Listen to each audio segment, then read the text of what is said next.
Hi, Carolyn Kearney here at Powell Arts, and I'm standing with the wonderful Abbey Stace in front of her piece that'll be in the Marvelous and Unusual from now through July 16th. Abbey, do you mind introducing us to your piece? So this is called Glass C, and it's 30 inches square, and it's made with plaster, acrylic media, and oil. And I have a very experimental process. So I came across these materials by just trying lots and lots of different materials until I found something that started to be interesting to me. And I use an acrylic media over the plaster to make it crack like that. And then there's plaster in other areas, sort of more sparsely. And then I layer very thin layers of oil paint on top. And basically I do it, I pour them so that I have very little control over what's going on. And I don't really know what the plaster is going to do when I put the plaster on. I don't know what the oil is going to do when I put that on. So essentially I kind of start with one line and then I see what happens. And I sort of react to what I see is happening. That's so interesting. And some colors will come together, some textures will come together, and then I'll think, oh, I like that. Let's see if I can push it in that direction. So this is a first for us with this combination of mediums. So do you start with a blank canvas that you, like where, in that process, how does it start when you approach the canvas? What is the first step? Yeah, the first step is basically just, I'll pick a horizon line. So this, just one line, I don't really have a composition in mind. And I just put the plaster down in that one area, and then I'll kind of cover some, a little bit of the rest of the canvas and to sort of balance things. And then I wait to see what the plaster does. So the color comes secondarily. Color comes later. That's so interesting. And does the plaster break naturally when you start applying the acrylic medium, or does it naturally start to make this like fracturing and curling? Yeah, the plaster will crack a little bit on its own, but then when I put the acrylic media on top, it cracks more and it peels up like this. And then I actually take every single one of those pieces off and glue it back on to make sure that they So stay. it's very labor intensive. Yeah. So, because otherwise they'll start to sort of pop off a little bit, and so I make sure that they're completely secure. On the one hand, this is fascinating, like for many reasons. I'm going to call it patina, but it could also be called texture. The finish is very unique because it has a nice luminous light to it, but it almost has a waxy look when you're looking at it in person, and it brings out all of these yellows and greens and blues that exist because when you're initially looking, it primarily looks gray because that's how our eye reads it. It's probably a little bit how it looks on the camera, but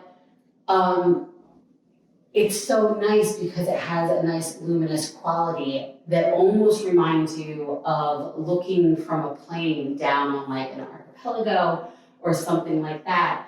But also, I live in a really old house, I grew up in a really old house, and we had plaster walls. And there's something about that that this brings to mind.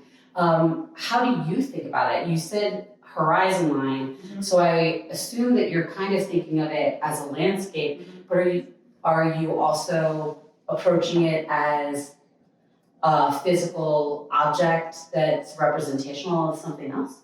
Well, initially, I'm interested in materials and I'm interested in nature. So for me, all the things you just said, yes, but also industrial decay. I will take inspiration from cracking paint, from cement cracks on the sidewalk, from old wooden boards that are peeling with paint and all that stuff.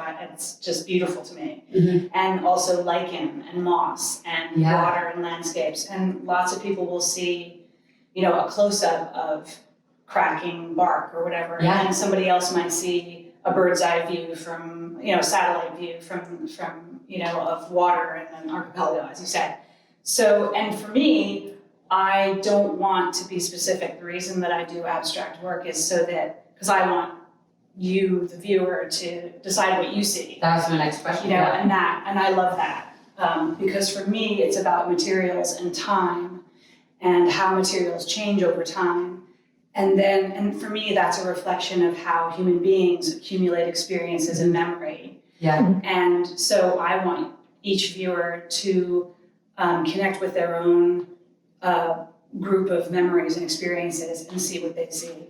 One of the things we talk about a lot here is this idea that art is a touchstone that has a meaning to the artist and then to the person who comes to own it, that becomes this touchstone that ages and changes with them, which if you think about it is a one-on-one conversation between the artist and the art and then the buyer and the art, which I really love about it.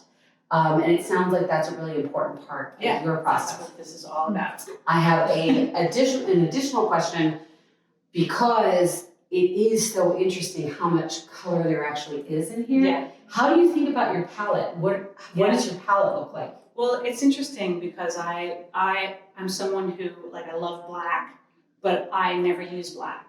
I use colors to create black. And because it's all, for me, the texture is the dramatic part, and then the color is the subtle part.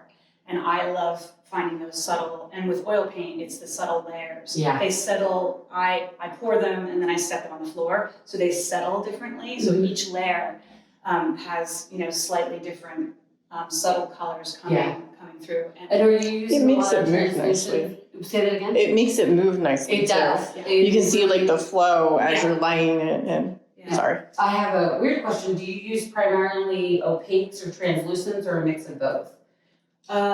Probably mostly opaques actually, but they're so thin that they kind of become translucent. I just started learning about opacities with the different oils, and so I find myself fascinated about that. Sorry to nerd out on everyone. Well, this piece is beautiful. It's certainly unusual. We do a lot of mixed media is something that we really appreciate and we show a lot of, but this is the first of its kind that we're showing.